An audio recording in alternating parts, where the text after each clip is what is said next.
ചില വാർഡുകളിൽ മഞ്ഞപ്പിത്തം റിപ്പോർട്ട് ചെയ്ത സാഹചര്യത്തിൽ കൂടരഞ്ഞി ഗ്രാമപഞ്ചായത്തിൽ പ്രതിരോധം ശക്തമാക്കാൻ തീരുമാനം. കഴിഞ്ഞ ദിവസം നടന്ന യോഗത്തിലാണ് ഇതു സംബന്ധിച്ച് തീരുമാനമെടുത്തത്. കൂടരഞ്ഞി ഗ്രാമപഞ്ചായത്തിലെ 13-14 വാർഡുകളിൽ മഞ്ഞപ്പിത്തം റിപ്പോർട്ട് ചെയ്ത സാഹചര്യത്തിലാണ് രോഗപ്രതിരോധ പ്രവർത്തനങ്ങൾ ശക്തമാക്കാൻ ഗ്രാമപഞ്ചായത്തും ആരോഗ്യവകുപ്പും തീരുമാനമെടുത്തത്. ഇതിന്റെ ഭാഗമായി ഗ്രാമപഞ്ചായത്ത് കോൺഫറൻസ് ഹാളിൽ പ്രത്യേക യോഗവും ചേർന്നു.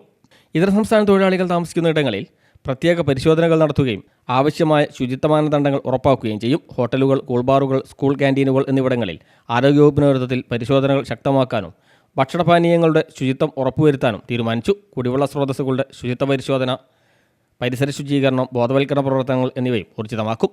രോഗലക്ഷണങ്ങൾ ശ്രദ്ധയിൽപ്പെട്ടാൽ സ്വയം ചികിത്സ നടത്താതെ ഉടൻ ആരോഗ്യ പ്രവർത്തകരെ സമീപിക്കണമെന്നും മഞ്ഞപ്പിത്ത പ്രതിരോധ പ്രവർത്തനങ്ങളിൽ മുഴുവൻ ജനങ്ങളുടെയും സഹകരണം ഉണ്ടാവണമെന്നും പഞ്ചായത്ത് അധികൃതർ ആവശ്യപ്പെട്ടു. പഞ്ചായത്ത് പ്രസിഡന്റ് ബോബി ഷിബു അധ്യക്ഷയായി.